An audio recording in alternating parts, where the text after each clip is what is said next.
कभी ऐसा हुआ है कि आपसे सब कुछ छीन लिया गया, कुछ भी नहीं बचा हो आपके पास, कुछ भी नहीं? I hope it never happens. I do.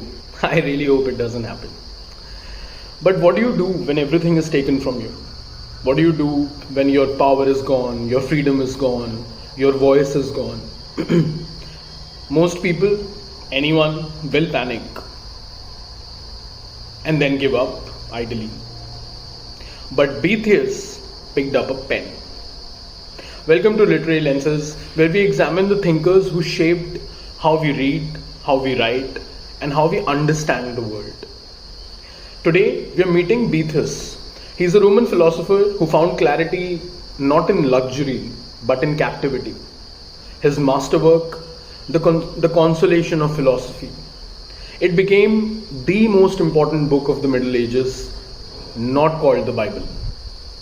The second most important book after the Bible during the Middle Ages.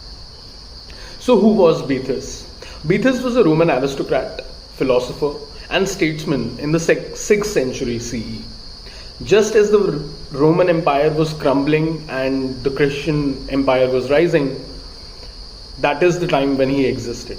He rose in politics really high, and then fell really hard. He was accused of treason, he was imprisoned, and he was later executed. But in his final days, he wrote something extraordinary.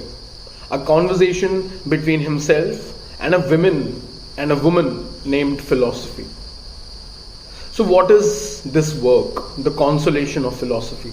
It's not a memoir, it's not a religious text, it's a philosophical dialogue in 5 books.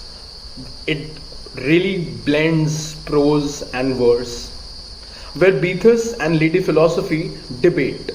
They debate about, number 1, why do bad things happen to good people? Number 2, is fortune real or is it just an illusion? Number 3, can we control our fate? And number 4, what is true happiness? Such important questions.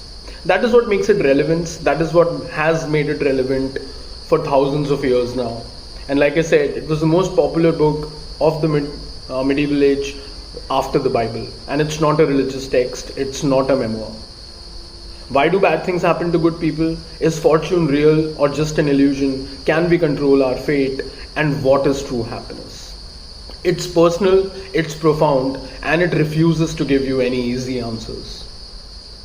Here's what makes Boethius matter. Fortune is a wheel. You're up today, you're down tomorrow. It's not failure, it's not personal, it is just how the world works. It is the nature of things. Happiness lies in virtue, not in power, not in money, not in fame. These are temporary. Only the good within us will last. Free will exists within the divine order. Even if there's a bigger plan, we still choose how we respond in situations. So free will exists even within the divine plan. These ideas, these 3 especially, fortune is a wheel, happiness lies in virtue, and free will exists within divine order. These ideas bridged pagan philosophy and Christian belief, shaping medieval thought for centuries and centuries. So why should writers care about Boethius? Well, he wasn't just a thinker, he was a literary architect.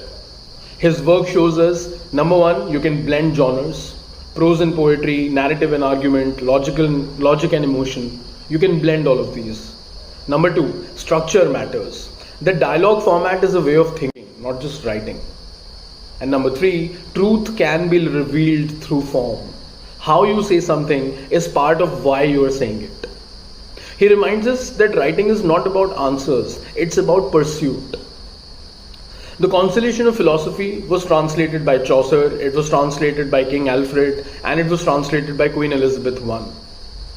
It influenced Christian theologians, it influenced medieval poets, Renaissance humanists, even modern existentialists. Why? Because the questions never expired. They never did.